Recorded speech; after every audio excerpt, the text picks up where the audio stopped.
ওম অখণ্ড সংহিতা বা শ্রী শ্রী স্বামী স্বরূপানন্দ পরমহংসদেবের উপদেশ বাণী প্রথম খণ্ড। উপাসনার সময় ও নিয়ম।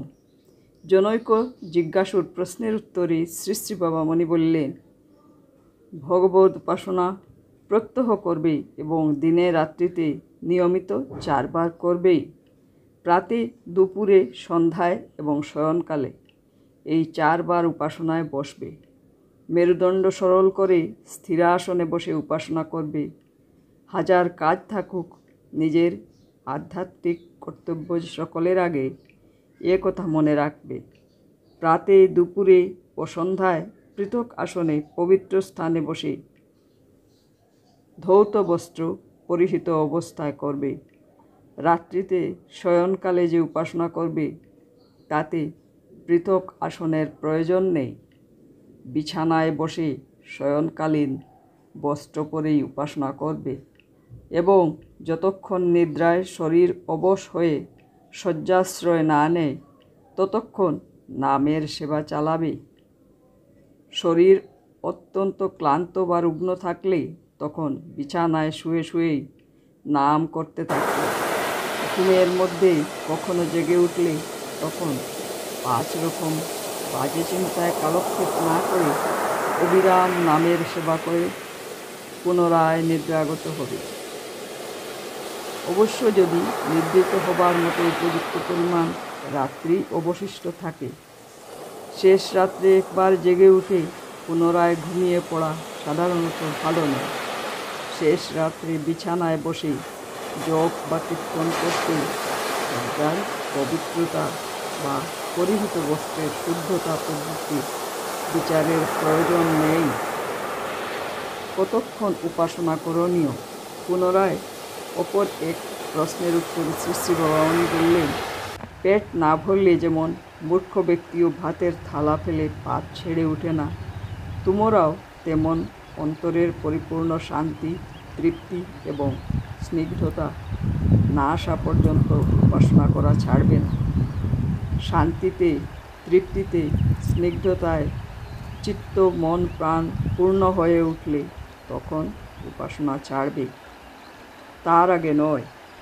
উপাসনার নিয়ম রক্ষা। প্রশ্ন হইল, কিন্তু আমাদের কারো থাকে অফিস, কারো থাকে স্কুল, চাকরি নকরিতে ধর্মের সাধনাকেও উপাসনাকে যেন চেপে ধরে রাখে। শ্রী শ্রী বাবামণি বললেন, তারই জন্য মাধ্যাহ্নিক উপাসনা মাত্র নিয়ম রক্ষা করবে, নিয়ম ভঙ্গ কিছুতেই করবে না। যার অফিস বা স্কুল সকালে, সে সকালের উপাসনা সম্পর্কে এইভাবে নিয়ম রক্ষা করবে, অথবা শেষ রাত্রিতেই শয্যাত্যাগ করে উপাসনায় বসবে। চাকরির বা পড়ার দোহাই দিয়ে যদি উপাসনার নিয়মটা ভঙ্গ করো, তাহলে ক্রমশ তোমার নিষ্ঠার মূলটি শিথিল হয়ে যাবে। স্কুল বা অফিসের দিনে যদি নিয়মটিকে দৃঢ়ভাবে রক্ষা না করো, তাহলে দেখবে ছুটির দিন শত চেষ্টা করেও মনকে উপাসনাতে বসাতে পারছো না। অতএব কাজের দিনেও জোর করে সময় করে উপাসনার নিয়মটি রক্ষা করবেই করবে। দীর্ঘ সময় বসে উপাসনা করতে না পারো, অল্প সময় বসেও নিয়ম রক্ষা করো। পরিবারস্থ স্ত্রী পুরুষ, বালক বৃদ্ধ, শিক্ষিত অশিক্ষিত, প্রধান অপ্রধান নির্বিশেষে প্রত্যেককে এই বিষয়ে নিষ্ঠাবান হতে বাধ্য করো। পথে ঘাটে উপাসনা। প্রশ্ন হইল, পথে ঘাটে চলতে, রেলে, স্টিমারে, মোটরে, দূরপথ পর্যটন করতে করতে যদি উপাসনার নির্দিষ্ট সময় এসে যায় এবং বস্ত্রাদি পরিবর্তন, স্নান বা পৃথক আসন গ্রহণের সুবিধা না থাকে, তবে কী করণীয়? শ্রী শ্রী বাবামণি বললে, এই সকল ক্ষেত্রেও শারীরিক শৌচাশৌচ জ্ঞানকেই প্রধান না করে সময়ের নিষ্ঠাকে প্রধান করতে হবে।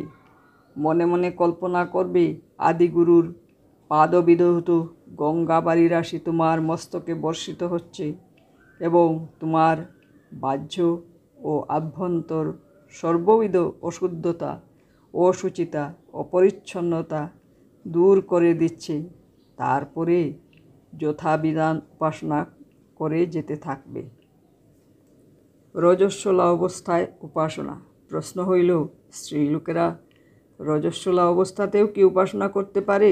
শ্রী শ্রী বাবামণি বললেন, কথাটা করতে পারে কি না নয়, কথাটা হচ্ছে করতেই হবে। রজস্বলা হলে স্ত্রীলোকেরা কি আহার বন্ধ রাখে? উপাসনা হচ্ছে আত্মার আহার। রোগ বা অন্য বিপর্যয় শরীরের উপর দিয়ে যখনই চলুক না কেন, উপাসনা বন্ধ থাকবে না। তবে নিত্য পূজার বিগ্রহটিকে রজস্বলা অবস্থায় 3 দিন স্ত্রীলোকেরা স্পর্শ করবে না। চিরশয্যাশায়ী রুগ্নের উপাসনা। শ্রী শ্রী বাবামণি আরও বললেন, চিরশয্যাশায়ী রুগ্ন ব্যক্তির পক্ষে পৃথক আসনে বসে উপাসনা অসম্ভব হলে বিছানাতে তুলসী প্রভৃতি স্পৃষ্ট জলের, সমুদ্র বাড়ির বা গঙ্গা যমুনা নর্মদা প্রভৃতি পবিত্র নদীর জলের ছিটা দিয়ে সেখানে বসেই উপাসনা বিধেয়। যেখানে তুলসী বৃক্ষ নাই সেখানে বিল্বপত্র স্পৃষ্ট জলের ছিটাকে পাবনী বিশিষ্ট জ্ঞান করবে। যেখানে গঙ্গা যমুনা ব্রহ্মপুত্র আদি নদ নদী নাই সেখানে নিকটবর্তী বৃহত্তম স্রোতস্বতীর জলকে তৎস্থলাভিষিক্ত করবে। যেখানে তাহাও নাই সেখানে ভগবান নামোচ্চারণপূর্বক পাখা বা হস্তর দ্বারা বায়ু সঞ্চালন করবে এবং সেই বায়ুর স্পর্শে দেহ বস্ত্র শয্যা আদি শুদ্ধ হল বলে জ্ঞান করবে। যার বসার ক্ষমতা নেই সে নির্দিষ্ট সময়ে বিছানায় শুয়েও উপাসনা করতে পারো।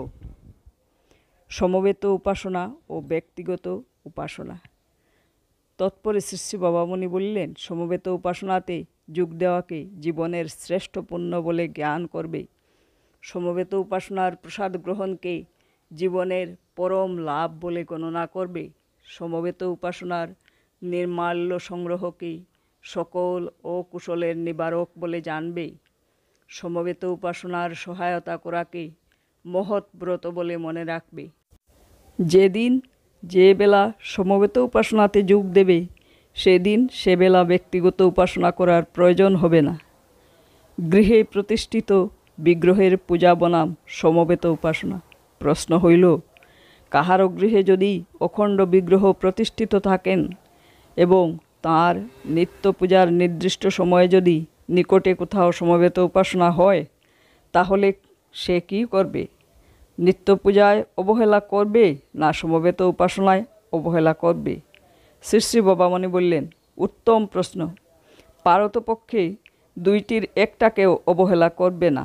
গৃহে প্রতিষ্ঠিত বিগ্রহে সংক্ষেপে পুষ্পাঞ্জলি দিয়ে সে সদলে সবলে সপরিবারে সবান্ধবে গিয়ে সমবেত উপাসনায় যোগ দেবে। সমবেত উপাসনার দিনে এই অনুষ্ঠানটি তোমার প্রধান জিনিস। এর জন্য গৃহে প্রতিষ্ঠিত বিগ্রহ পূজায় ত্রুটি হইলেও সেই ত্রুটি নয়। তোমার গৃহে মাত্র ব্যক্তিগত ভক্তিতে যিনি পূজিত হচ্ছেন, সমবেত উপাসনায় সকলের সম্মিলিত ভক্তিতে তিনিই পূজিত হচ্ছেন। সেই একেরই পূজা তোমার আমার সকলের জন্য। আমার গৃহে বা তোমার গৃহে হলো না বলে খুঁটি ধরতে যাওয়া কিন্তু হয়ে দাঁড়ায় ব্যক্তিগত অহমিকার পূজা। তোমরা অহমিকার পূজা কেউ করো না। হরি ওম।